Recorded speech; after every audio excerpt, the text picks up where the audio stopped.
Wisdom, the final frontier to true knowledge. Welcome to Wisdom Trek, where our mission is to create a legacy of wisdom, to seek out discernment and insights, to boldly grow where few have chosen to grow before. Hello, my friend. I am Guthrie Chamberlain, your captain on our journey to increase wisdom and create a living legacy. Thank you for joining us today as we explore wisdom on our second millennium podcast.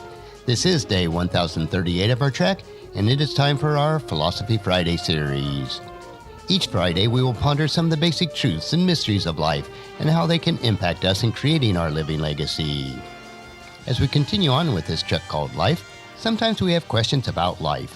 So our Friday trek is a time where we can Ask Gramps. Gramps will answer our questions that you would like to ask your dad or granddad, but for whatever reason, this is not possible. No matter how old we are, I know that all of us would like the opportunity to ask Dad or Gramps questions about life in many areas. Understanding ourselves better and how others may interpret life through their paradigm will allow us to interact with each other with more love and compassion. This can be achieved by utilizing a profound tool called the Enneagram. The tool that we refer to as the Enneagram is a circle with 9 interconnected points. Ennea refers to 9 and gram referring to a drawing. Check out today or a prior week's wisdom journal for a representation of it. Since many people attempt to set goals at the beginning of the year, I have included a fun Enneagram goal-setting guide in today's notes. It does a good job of representing how each type handles their goals from a humorous perspective. For additional insights, I do recommend a book called The Road Back to You, written by Ian Morgan-Cron and Suzanne Stabile. It is an excellent book about the Enneagram journey to self-discovery from a Christian perspective. We have concluded our deep dive into the 9 personality types, which are the reformer, the helper, the achiever, the individualist, the investigator, the loyalist, the enthusiast, the challenger, and the peacemaker. 8 weeks ago, we began a series of episodes on the type combinations. What are the potential relationship benefits and issues with each combination? Covering all 45 different potential type combinations will take us 15 weeks, but will be valuable in understanding each other, regardless of what type you are and what type those whom you interact with each day. Since we are exploring the Enneagram in detail, I would also recommend reading the Wisdom Journal for each Friday and see the diagrams that are presented each week. As helpful as the Enneagram is, though, keep in mind that it is still only a tool. It cannot replace nor usurp the precepts that are found in God's Word. We are responsible for all the decisions and actions that we make in life, and they must be in harmony with God's precepts. But our question for the next several weeks will be, Hey Gramps, why do people act or react to situations and circumstances in life so differently? How can I gain wisdom to better understand myself and others so that I can love, serve, and minister to them on a deeper level? So let's jump right in with the Enneagram type combinations, and today we'll first look at the Enneagram Type 4, the individualist, with the Enneagram Type 4, the individualist. What each type brings to the relationship. As with all double-type relationship, 2 4s generally bring the same qualities to each other. Thus, the level of health of each person is especially important for these type of relationships as they are dominant instincts. Double 4 pairs generally make good friends, and deep friendship is often something to bring to their intimate relationships. 4s often feel misunderstood, yet feel a special bond understanding the other 4s. They share stories of their childhood traumas, their private dreams, and their disappointments. Both types are openly emotional and sensitive to the needs of others. Both are looking for adequate mirroring, and in the double 4 relationship, they have a real possibility of finding it. Because each person in a double 4 couple is so attuned to their own emotions, there is a great deal of sensitivity and respect for individuality and for each other's emotional needs. They have the ability to laugh at themselves and find amusement with each other in the dark loneliness of childhood and adolescence. They are not put off by unearthing deep psychological and personal issues. Both are encouraging of the artistic and creative efforts of the other and find it easy to communicate about the most private and intimate issues as they arise. They feel that the relationship is a truly safe place where the other is on a similar emotional wavelength. Both feel less alone and less like something is wrong with them personally. Both double fours are highly romantic and idealistic as a couple, and their intimacy has the potential to grow to grand passion of virtually operatic proportions. Emotional up and downs, hopes and disappointments, elation and despair tend to make this couple more focused on itself than on practical life, child raising, or their careers. Enormous candor, deep friendship, and for the unique history and emotional needs of the others would be hallmarks of this relationship. But because both are so emotional, what are the potential trouble spots or issues?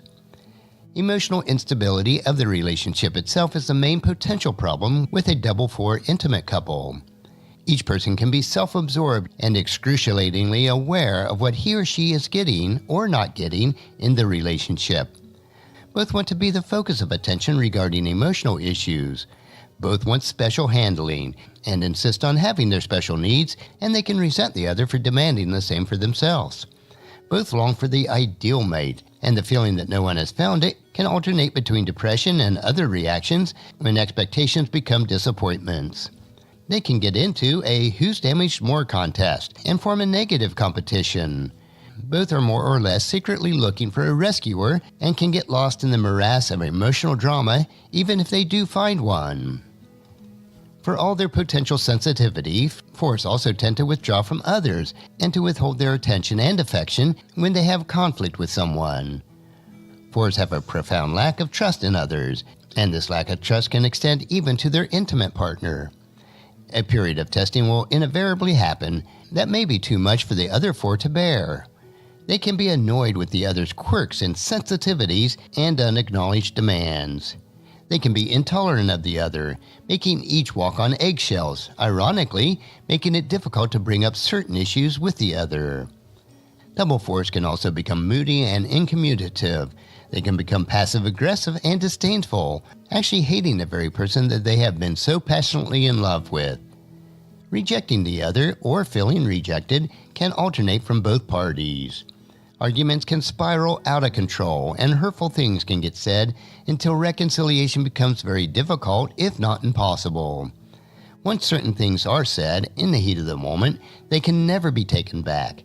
Permanent damage is done to the feeling of trust and safety, and to the future of the relationship. Once hope in the relationship dies, it is very difficult to resuscitate. So now let's move on with the next type combination, the Enneagram Type 4, the individualist, with the Enneagram Type 5, the investigator.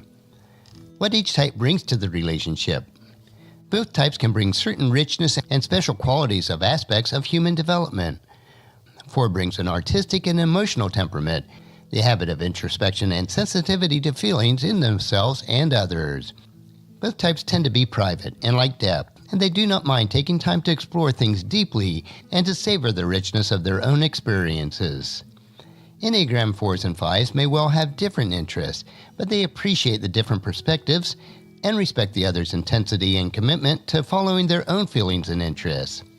5s bring an inquiring, intellectual temperament, the habit of asking questions and of being interested in a wide variety of things and be willing to break with old conventions.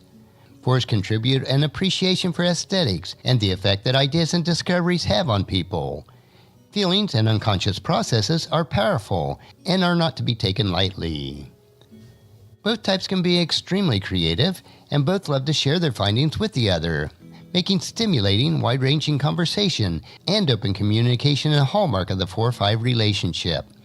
And this can be both in the intensity of their conversation and the sincere interest that they bring to listening to each other. Each of these two types brings a noteworthy sense of humor and love of the bizarre and the outlandish that can give a relationship a quirky and a unique character of its own. This is often because they both share an outsider status. 5s draw 4s out by showing them the other worlds and the other perspectives, with depth that the 4s really do like. 4s help the 5s stay in contact with their own personal self and feelings. They have a mutual tolerance for whatever the other comes up with, and neither are easily shocked. They generally find each other stimulating and are tolerant of each other's idiosyncrasies. Both inspire creativity in the other and give permission to the other to be themselves and to follow their own inspirations. And with the type combination of the 4 and the 5, what are the potential spots or issues? The greatest area of discord between the 4-5 pairing is that 4s are emotional types and tend to push more for contact and intimacy, sometimes becoming overly demanding. Whereas 5s are thinking types and tend to push for more detachment and space in a relationship, sometimes becoming more reclusive and private. 4s can experience 5s as being too intellectual and feel that the 5s are analyzing them rather than sympathizing with their emotional needs and states. They can also feel that 5s are unavailable and detached, uncaring and unresponsive to the needs of their relationship. 4s feel that they can be impractical and take too long to respond when a situation calls for action. On the other hand, 5 sees 4s as a bottomless pit of emotional needs who drain their time and energy. 5s also feel that 4s emotionally reflect the lack of rationality or is a sign of immaturity that seems to be potentially dangerous and out of control. 4s in their lower levels do not seem safe because of their apparent instability. 4s tend to be easily frustrated with the quality of attention that they get from 5s, since 5s can be preoccupied in their mental world and not with the relationship. Thus, they tend to provoke the 5s until they get a response.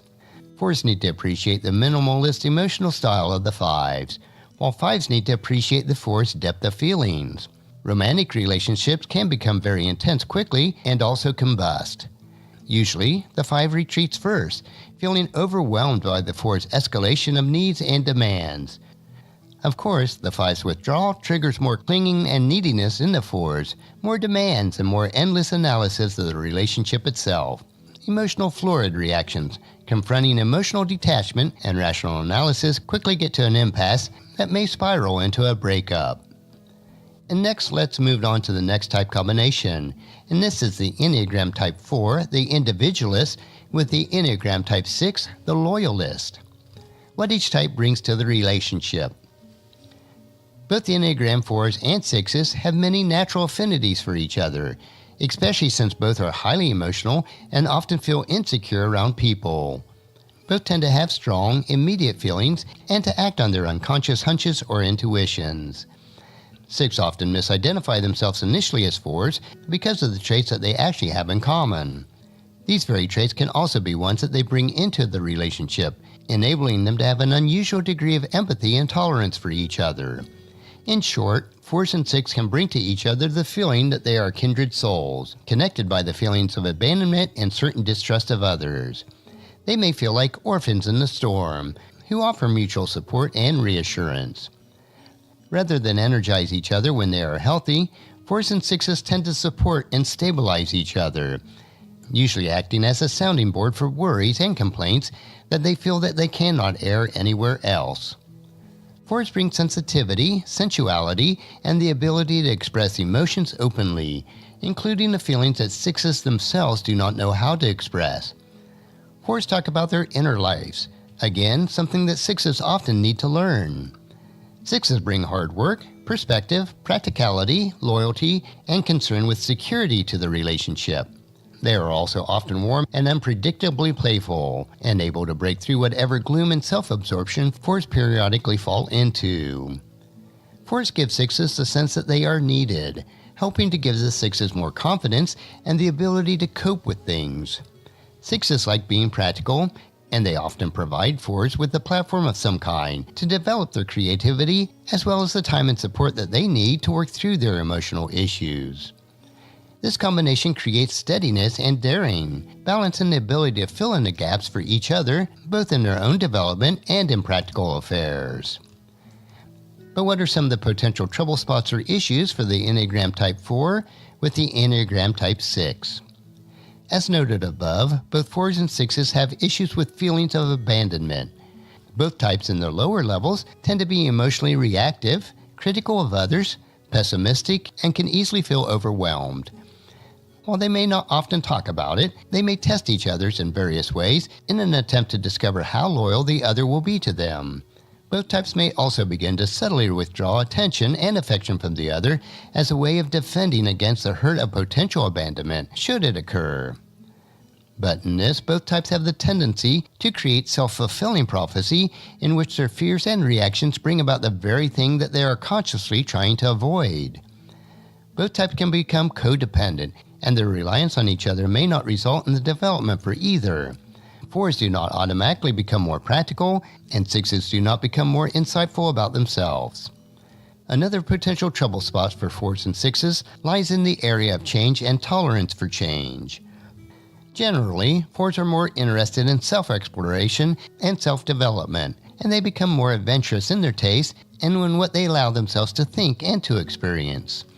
6s tend to be more conservative and resistant to change and to personal exploration, making for potential conflict with the 4s, who may feel that the 6s are holding them back and stifling their creativity and development. Both can become pessimistic and self-doubting, gloomy and mistrustful of others. The complaints that 4s typically have with 6s is that they are not free-spirited or romantic enough, whereas the 6s complain about the 4s is that they are too undependable and act too much on their whims and not emotionally stable enough. Both types are reactive, and conflicts can escalate quickly. Misunderstandings can lead to projections and massive overreactions. That covers the 9th group of 3 for a total of 27 out of 45 possible type combinations. We will continue each week to look at 3 additional combinations as we work our way through all the numbers. Regardless of your personality type and the personality type of those whom you interact with, either in person or online, we must follow God's word as we are told in John chapter 13, verses 34 and 35. So now I am giving you a new commandment. Love each other. Just as I have loved you, you should love each other. Your love for one another will prove to the world that you are my disciples. And also in Hebrews chapter 10, verse 24. Let us think of ways to motivate one another to acts of love and good works. Join us again next Friday as we explore further the Enneagram on our Ask Gramps episode. We will continue to explore type combinations and how best to maintain a meaningful and productive relationships with each other. The information that we discover will allow you to unlock who you are as you travel on your truck of life and to discover more about yourself and others as we all impact God's kingdom. I know that you'll find these insights interesting, practical, and profitable in living a rich and satisfying life. Our next trek will be Meditation Monday, where we will help you to reflect on those most important areas of life. So I encourage your friends and family to join us and to come along with us on Monday for another day of Wisdom Trek, Creating a Legacy. If you'd like to listen to any of the past 1,037 daily treks or read the associated journals, they are all available at wisdom-trek.com. And I encourage you to subscribe to Wisdom Trek on your favorite podcast player so that each day will be downloaded to you automatically. And thank you so much for allowing me to be your guide, your mentor, but most importantly, I am your friend as I serve you through the Wisdom Trek podcast and journal. And as we take this trek of life together, let us always live abundantly, love unconditionally, listen intentionally, learn continuously, lend to others generously, lead with integrity, and then leave a living legacy each day. I am Guthrie Chamberlain, reminding you to keep moving forward. Enjoy your journey, and then create a great day every day. See you on Monday.